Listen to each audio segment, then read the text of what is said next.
Hello বন্ধু, welcome to my channel. বড়দের প্রণাম জানিয়ে এবং ছোটদের অনেক অনেক ভালোবাসা জানিয়ে আমি আমার এই ভিডিওটি শুরু করতেছি। এই ভিডিওটি একটু আগের 15-20 দিন আগের ভিডিওটি করা ছিল। তখন বেশ শীতকাল ছিল, শীত ছিল, ঠান্ডার আমেজ। আমার সকাল শুরু হয় 5:30 থেকে। আমার ছেলে 6:15 স্কুলে যাওয়ার জন্য রেডি হয়ে যায়, আর 6:30 তার প্রার্থনা হয়, স্কুলে চলে যেতেই হয় 6:30টার সময়। তাকে সকালবেলা তুলতে হয়। আমার 5:30 দিয়ে উঠে আমার নিজের সকালের কাজ সেরে তারপরে তাকে তুলে বাথরুমে নিয়ে গিয়ে তার কাজ করা, ব্রাশ করা, তাকে রেডি করা, একটু কিছু খাইয়ে দিই। তারপর 6:15 থেকে সে বেরিয়ে যায়। তারপরেই আমি সকালবেলা আমার এই কাজগুলো শুরু করি। দেখো শীতকালে রৌদ্র কত মিষ্টি, কত সুন্দর লাগছে। আবার এই রৌদ্রটাই গরমকালে যেন খুব বিরক্তিই লাগে। দেখো শীতের জন্য রুমে এই কার্পেটটা মেলে রেখেছি। এই কার্পেটটা প্রত্যেক দিন ঝাড়া হয়, তুললেই যেন এক গাদা ধুলো কোথা থেকে যে আসে কে জানে।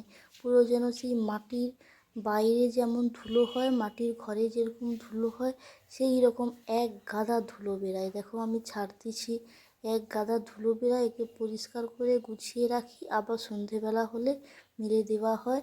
নাহলে সকালেই মাঝে মাঝে সারাদিন মেলা হয়ে থাকে। এত শীতে ঠান্ডা, আর ছোটো বাচ্চা তো একদম ঠান্ডা লেগে যায়। টাইলস পাথরে খুব ঠান্ডা হয় এমনিতে। তোমাদের কার কার এই শীতকালটা পছন্দ আমাকে জানিও। আমার দেখো এই ব্যালকনিটা ঝাঁটানো প্রায় হয়েই গেছে। ব্যালকনিটা আমাদের রুমের সঙ্গে অ্যাটাচ করা। ব্যালকনি রুমের সঙ্গে থাকার বেশ অনেক রকম সুবিধে আছে। বর্ষাকালে জিনিসপত্র ভেজা থাকলে হাতের কাছে ওখানেই মেলে রাখা হয়, বা বাইরে থেকে এসে নোংরা জামা কাপড়গুলো ঘরের মধ্যে না রেখে ব্যালকনিতেও রাখে, খুব ভালো হয়। হাতের কাছে বা রুমের মধ্যে কোনো বাইরের নোংরা আবর্জনা।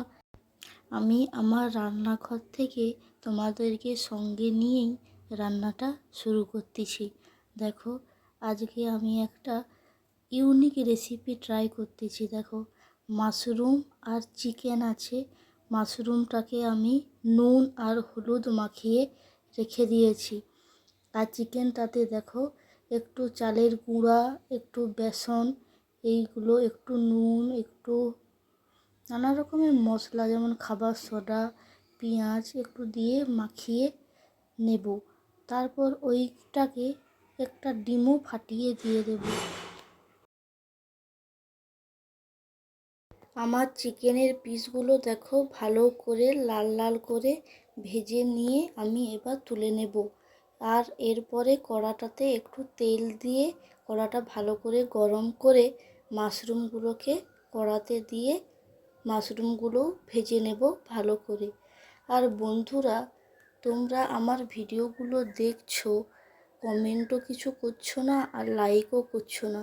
আমার ভিডিওগুলো যে ভালো লাগছে না খারাপ লাগছে তোমরা যদি না জানাও, তাহলে আমি কি করে বুঝবো বলো আমার ভিডিওগুলো কেমন হয়েছে।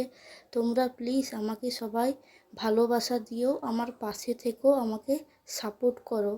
এটাই আমি তোমাদের কাছে চাই। আমি সেই 2021 সাল থেকে ভাবছিলাম একটা চ্যানেল খুলবো সবাইয়ের সঙ্গে, আর আমার একটু সবাই চিনবে জানবে, কিন্তু নানা রকম কারণে বিভিন্ন রকম অসুবিধার জন্য একটা চ্যানেল খোলা হয়ে ওঠেনি।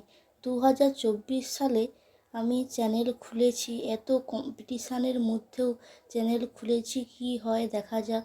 তোমরা আমার ভিডিওগুলো দেখছো, ভিউজ হচ্ছে, কিন্তু সাবস্ক্রাইবও করছো না আর কোনো কমেন্টই করছো না।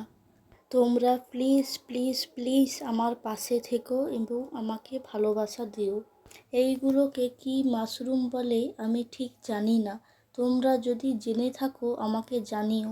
আর একটা হয় ছোট ছোট বটম মাশরুম, সেই ছাতার মতো ছোট ছোট, ছাতার মতো উপরে হয়, ব্যাঙের ছাতার মতো, আর নিচে ছাতারই মতো দেখতে হয়, ব্যাঙের ছাতার মতো বটম মাশরুম ছোট ছোট।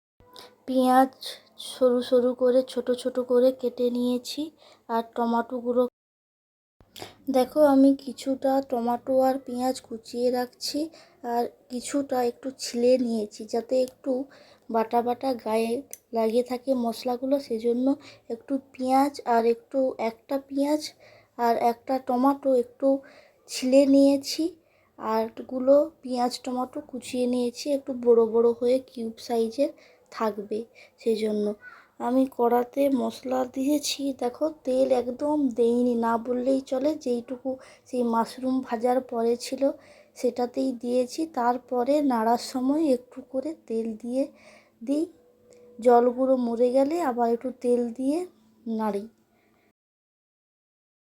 দেখো আমি এই পেঁয়াজ আর টমেটোর মধ্যে একটু হলুদ গুঁড়ো আর একটু কাশ্মীরি লঙ্কা গুঁড়ো দিলাম, যাতে একটু কালারটা আসে তার জন্য, না হলে একদম সাদা মাটা থাকবে, তো তাই জন্য আর কি একটুখানি দিয়ে দিলাম, না দিলেই নয়।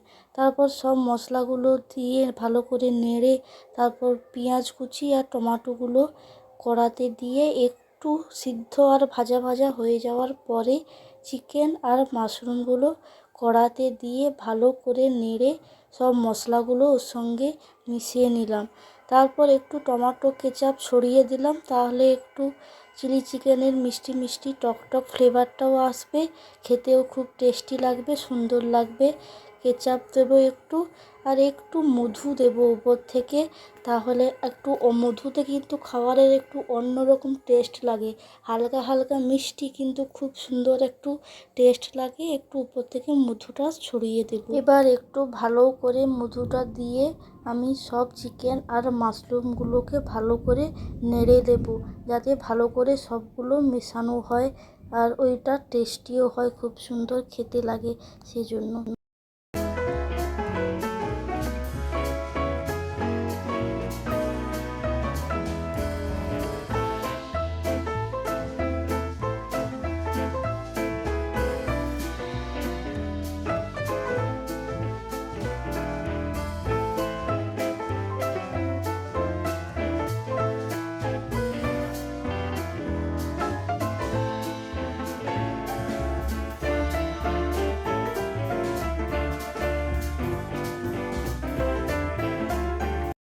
আমার রান্নাটা একদম কমপ্লিট প্রায় বললেই চলে। চিকেন মাশরুম রেসিপি তোমাদের আশা করি ভালো লেগেছে আমার ভিডিওটি। তোমরা প্লিজ আমার সাথে থেকো এবং আমাকে অনেক অনেক ভালোবাসা দিও, যাতে আমি তোমাদেরকে